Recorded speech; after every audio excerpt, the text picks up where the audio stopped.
Welcome back to Oversharing in Seattle. Like and subscribe if you have good politics. Something so good just happened to me. I had the shittiest night last night. I don't want to dwell on that because I want to focus on the good.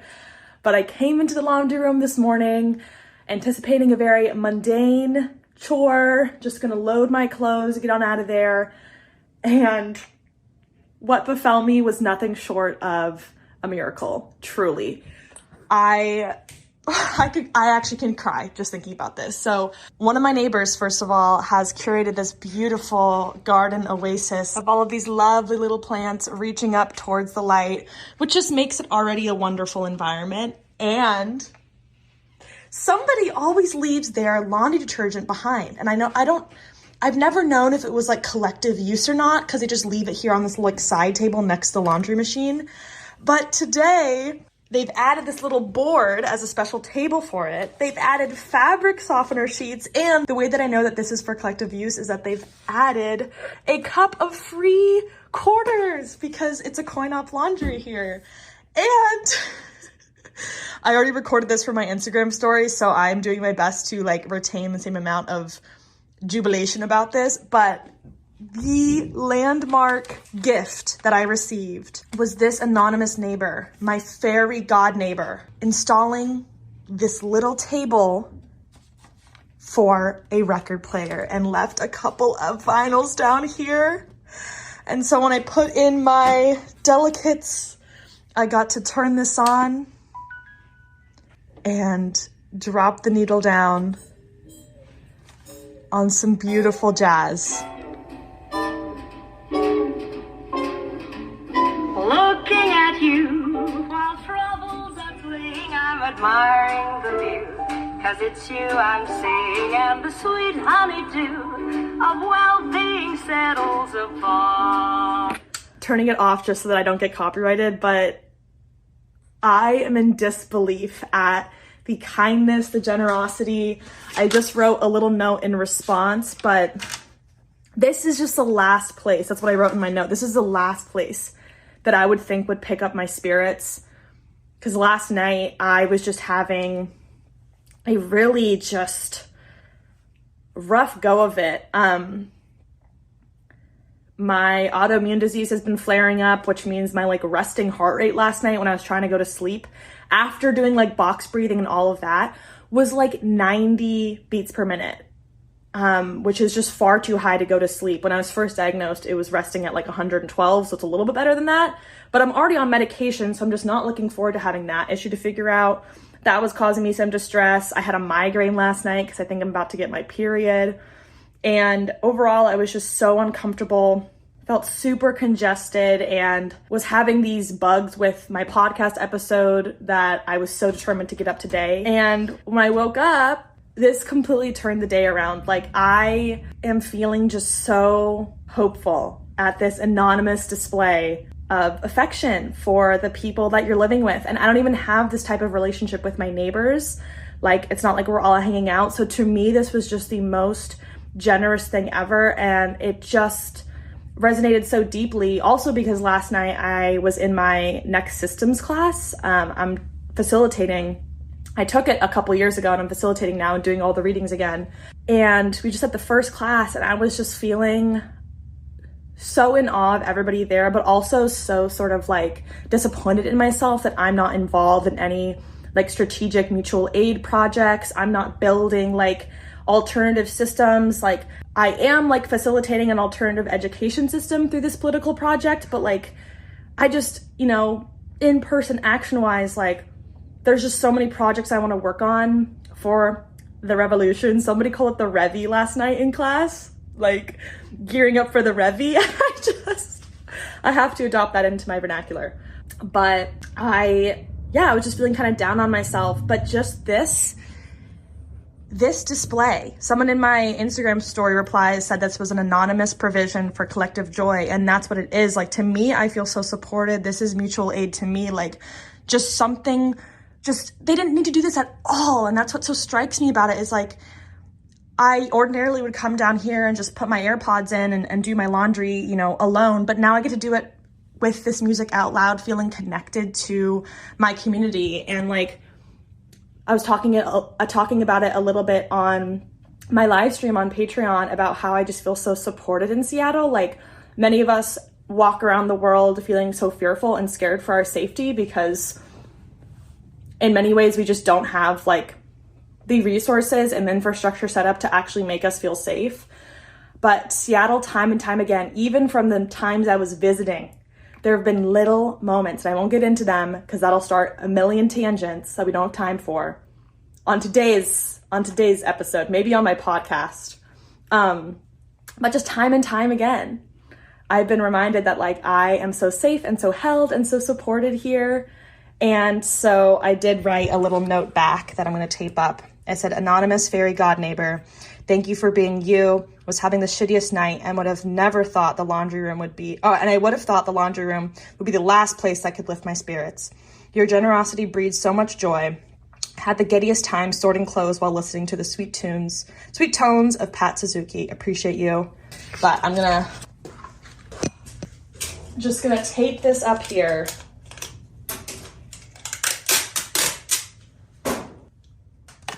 All right.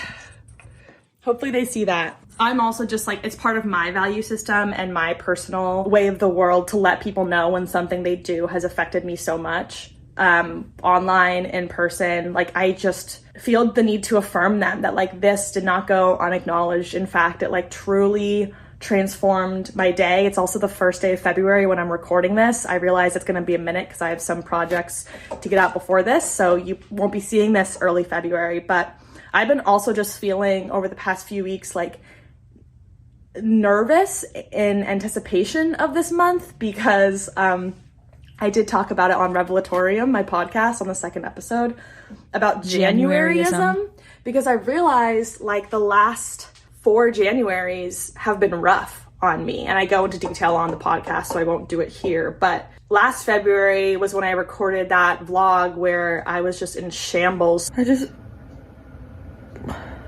haven't felt this bad in a long time. So depressed and bewildered and confused and lost and hopeless. And so I'm kind of like gearing up for like, is that going to happen again? Was that seasonal depression? Was that because of,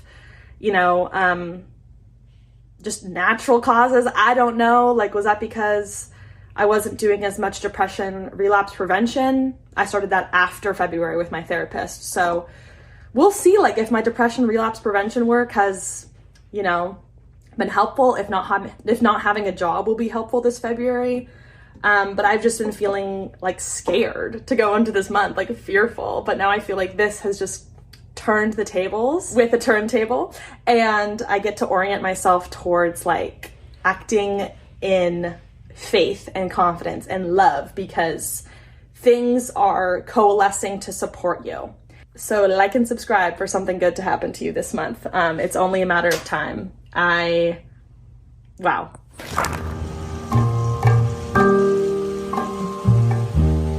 Somewhere there's music,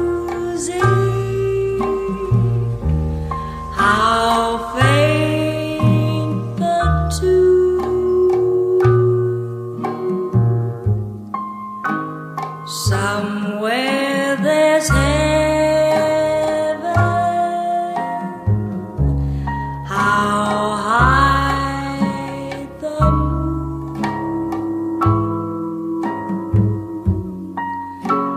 There is no moon above. Yeah, so like it would not be possible to live alone without media. And I'm of two thoughts on this. I'm of two schools of thought on this. Number one, we deserve media. We need media.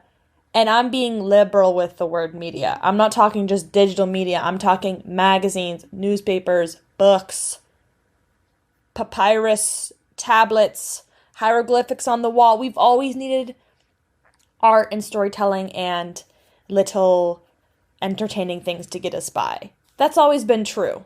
We've always been making music around campfires. I believe in that.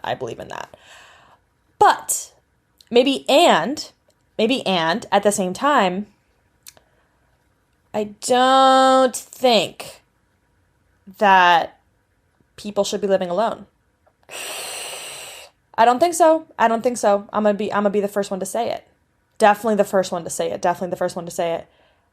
Like, if living alone requires literally pumping my brain full of this much media, I don't quite think it's just and humane. And I'm not saying that like I'm suffering living alone here. To let you in a little bit behind the curtain, like, it's week 4 of The Artist's Way, which is a wonderful creative recovery and spiritual chiropractic workshop.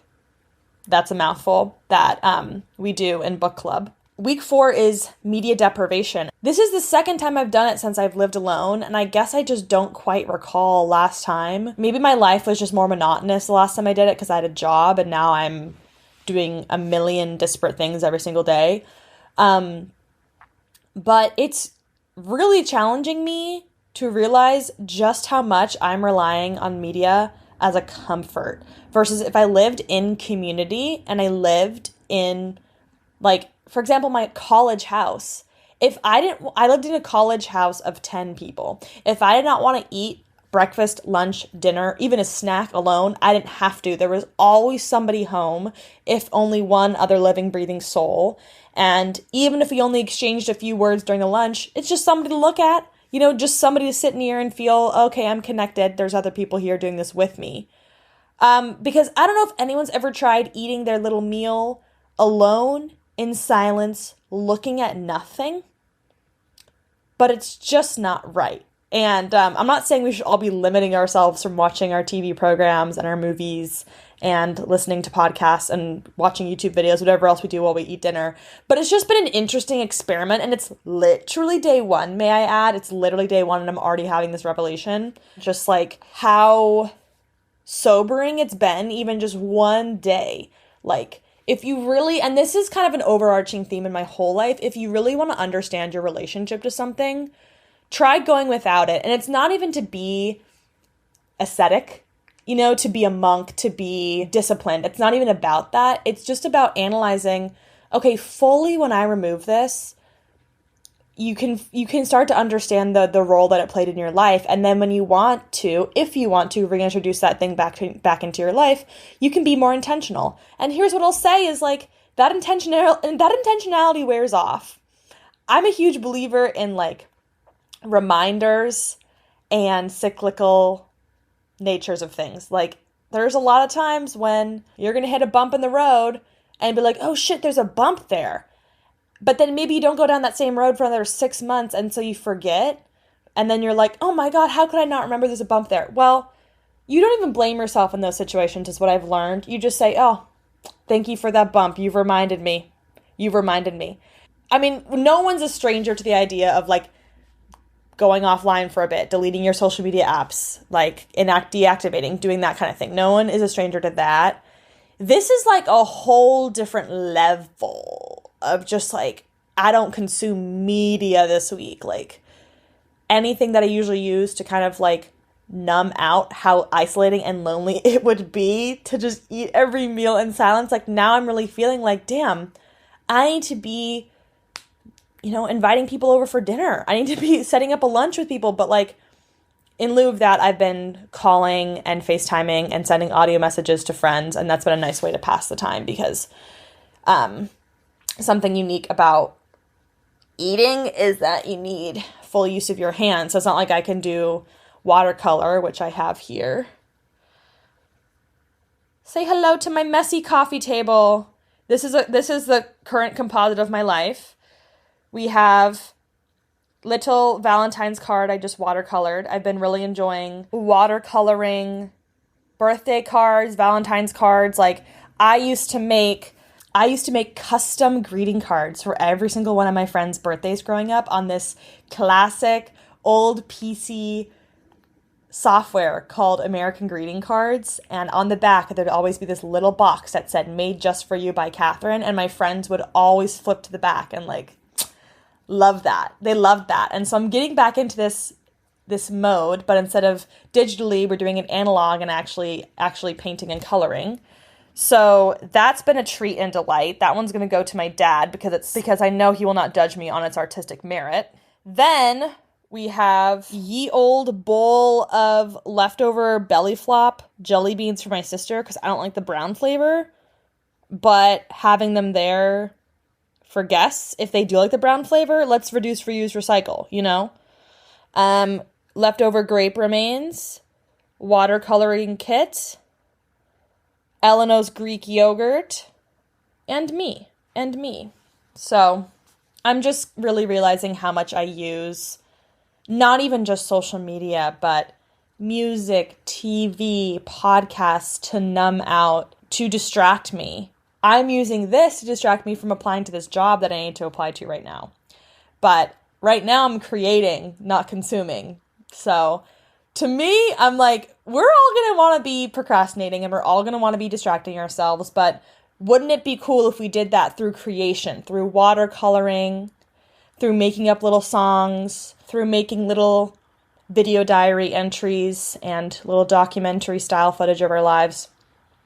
Wouldn't it be a little bit cooler if we had something to show for that time? Show not even in a productive, make sure you produce something if you're going to be distracted type of way, but just like, wouldn't it be cool if you were able to bring something into this world, and potentially, have it be artistic?